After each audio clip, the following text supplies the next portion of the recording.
आपको दूर रखना होगा। या तो आप बैकवर्ड हो सकते हो या तो आप हिंदू हो सकते, दोनों एक साथ नहीं हो सकते। ध्यान रखना। थोड़ा सा आप लोगों का इतिहास बताता हूं, ओरिजिनल इतिहास पता नहीं हमारे लोगों को, ओरिजिनल बताता हूं। सिंधु घाटी की सभ्यता जब यहां इस देश में बनाई गई, कोई ब्राह्मण नहीं था, कोई ब्राह्मण नहीं था। तो उसके 1400-1500 साल बाद आए। सिंधु घाटी सभ्यता का विकास हुआ, उसके 1400-1500 साल बाद ब्राह्मण यूरेशिया से भारत में आए। उसके दरमियान आप देखेंगे कि इस देश में एक और लहर चलती है बुद्ध की, एक लहर चलती है महावीर की। ये दोनों के दोनों जो है मूल निवासी लोग हैं, और इसमें सबसे बड़ी लहर जो है वो बुद्ध की चलती है। इस प्रक्रिया में एक महत्वपूर्ण बात मैं आप लोगों को बताना चाहता हूं कि हम एक शब्द प्रयोग करते हैं मूल निवासी, हम एक शब्द प्रयोग करते हैं मूल निवासी। ये मूल निवासी में ये लोग है कौन? तो इतिहास के गहराई में जाने के बाद पता चला ये नाग लोग हैं। इस देश के जो मूल निवासी लोग हैं ये नाग लोग हैं। ये जो यूपी में जो यादव है उसके जाति का नाम है अहीर, है ना? है? अहीर। तो अही शब्द का अर्थ होता है नाग। किसी को पूछ, पंडित को पूछ लेना, पंडित जी अही शब्द का क्या अर्थ होता है? कहा कि नहीं बताता। दुश्मन का कैसे बताएगा? सबसे ज्यादा कट्टर दुश्मन जो था ये ब्राह्मण का नाग लोगों था। तो नागों का और ब्राह्मणों का संघर्ष भारत में।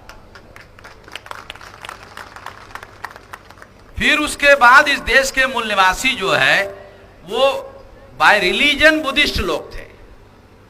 फिर सम्राट बृहदत्त मौर्य जो आखिरी राजा था, पुष्यमित्र शुंग नाम के ब्राह्मण ने मारा। बहुत ब्रीफ में बता रहा। पुष्यमित्र शुंग नाम के ब्राह्मण ने सम्राट बृहदत्त मौर्य, चंद्रगुप्त मौर्य के खानदान का आखिरी राजा सम्राट बृहदत्त मौर्य की हत्या की। हत्या करने के बाद पुष्यमित्र शुंग नाम का ब्राह्मण जो है वो राजा बना। ये ब्राह्मण का राज शुरू हो गया। तो इस तरह से उसके बाद में रामायण लिखी गई, उसके बाद में महाभारत लिखा गया, उसके बाद में पुराण लिखे गए। थोड़ा इतिहास बहुत ब्रीफ में बता रहा हूं, और ब्राह्मणों को मेरी चुनौती है जो मैं कह रहा हूं उसे गलत साबित कर दे। उसके बाद रामायण लिखी गई, उसके बाद महाभारत लिखा गया। ब्राह्मण कहते हैं रामायण कब लिखा? कई तारीख लिखा हुआ नहीं है लिखा? तो क्या कहते, कब लिखा? तो क्या कहते? बहुत प्राचीन प्राचीन प्राचीन प्राचीन। पूछो कितना प्राचीन है? बहुत प्राचीन। अरे मगर कितना? बुद्ध के पहले का। फिर चुप हो जाता। तो रामायण महाभारत बुद्ध के पहले नहीं है। ये महाभारत रामायण में ही सबूत है। दशरथ जातक जो है उसमें राम है। बुद्ध अपने प्रवचन में दशरथ जातक का उल्लेख करते हैं। उसमें जो राम है वो बोधिसत्व राम है। जब पुष्यमित्र शुंग के द्वारा सम्राट बृहदत्त मौर्य की हत्या की गई, उसके बाद दशरथ जातक का राम चुराकर रामायण लिखा। ब्राह्मणों ने रामायण दशरथ जातक की चोरी करके लिखा। ऐलान ये कह रहा है, रिकॉर्ड हो रहा है क्या? हो रहा ना? रिकॉर्ड में बोल रहा हूं। नहीं तो कुछ लोग क्या बोलते, नहीं मैंने ऐसा बोला ही नहीं, मेरे बोलने का ये अर्थ नहीं। मेरे बोलने का यही अर्थ है और कोई दूसरा अर्थ नहीं। मैं अपनी बात जो बोल रहा हूं वो पीछे नहीं ले रहा हूं, यही बात है तो मैं कह रहा हूं। ब्राह्मणों ने पुष्यमित्र शुंग के द्वारा सम्राट बृहदत्त मौर्य की हत्या करने के बाद रामायण लिखा। दशरथ जातक के अंदर के राम की चोरी करके रामायण लिखा। जब हमने सोशल मीडिया में लिखा तो द्विवेदी नाम का ब्राह्मण आ गया सोशल मीडिया मेरे पास, कहने लगा कि मेश्राम जी चलो दशरथ जातक से ही हमने चुराया, चलो ठीक है मान लिया आपकी बात, अब तो मानो राम को। द्विवेदी ब्राह्मण मुझे बोल रहा है चलो दशरथ जातक से ही हमने राम को चुराया, आपकी बात मान लेते हैं, तो अब तो राम को मानो। हमने जवाब दिया द्विवेदी ब्राह्मण को, जब ओरिजिनल हमारे पास है साले डुप्लीकेट को क्यों माने? तेरे डुप्लीकेट को क्यों माने जब ओरिजिनल हमारे पास है? समझ में आया? तो ये उसके बाद रामायण लिखा गया और महाभारत 31 जातक कथाओं की चोरी पर लिखा गया है। रामायण छोटा है ना, एक जातक कथा की चोरी किया। महाभारत बड़ा है, 31 जातक कथाओं की चोरी करके महाभारत लिखा।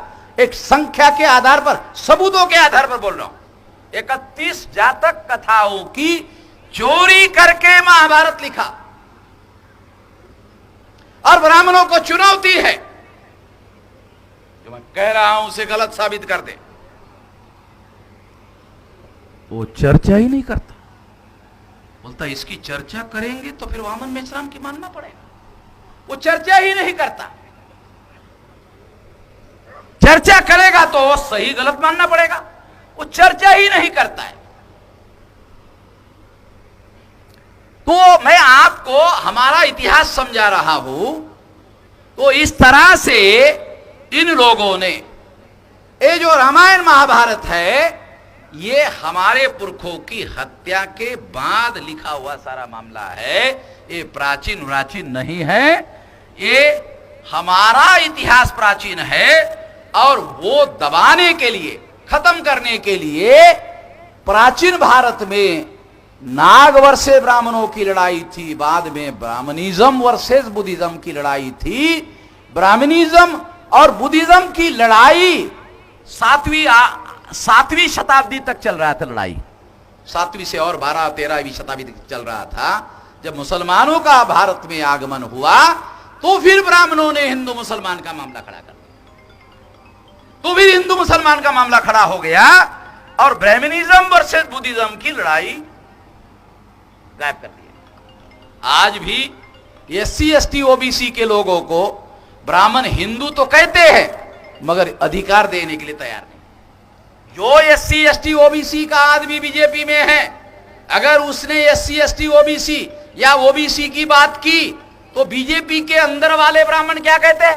अरे तुम बीजेपी में हो, तुमको हिंदू की बात करनी चाहिए, बैकवर्ड की बात नहीं करनी चाहिए। बीजेपी के अंदर जो भी बैकवर्ड जाएगा तो बीजेपी वाले ब्राह्मण उसको क्या कहते हैं? अरे तुम बैकवर्ड की बात बीजेपी में आकर कर रहे हो, हिंदू क्यों करो, हिंदू की करो, हिंदू की करो। अब जैसे ही बैकवर्ड हिंदू की बोलना शुरू हो जाता है, बैकवर्ड का मामला हवा में उड़ जाता है, खत्म ही हो जाता है। तो हिंदू की बात करने का मतलब है बैकवर्ड के अधिकार को पूरी तरह से नकार देने का मामला है। ये बात बैकवर्ड क्लास के लोगों को समझना होगा। ये समझाने के लिए बता रहा हूं, बैकवर्ड एक साथ दो नहीं हो सकता है। तो हिंदू हो सकता है तो बैकवर्ड हो सकता है। तो आपको फैसला करना होगा, या तो बैकवर्ड बनो या तो हिंदू बनो। आपको बैकवर्ड बनेंगे तो अधिकार मिलेगा 52%, और बाबा साहब ने वोट का अधिकार जो दे दिया उसके अनुसार तो बैकवर्ड भारत का शासक वर्ग है। बैकवर्ड के लोगों को पता नहीं समझ में आ रहा कि नहीं आ रहा? आ रहा? चलो ठीक है, ठीक है, बहुत अच्छा है। समझ में आ रहा तो बहुत अच्छा बात है। थोड़ा जो नहीं समझ में आ रहा वो हम बताएंगे, मगर 52% की जरूरत नहीं है। अरे 51 से ही तुम शासक वर्ग बन सकते हो, 52 की जरूरत नहीं है, 51 से ही बन सकते हो।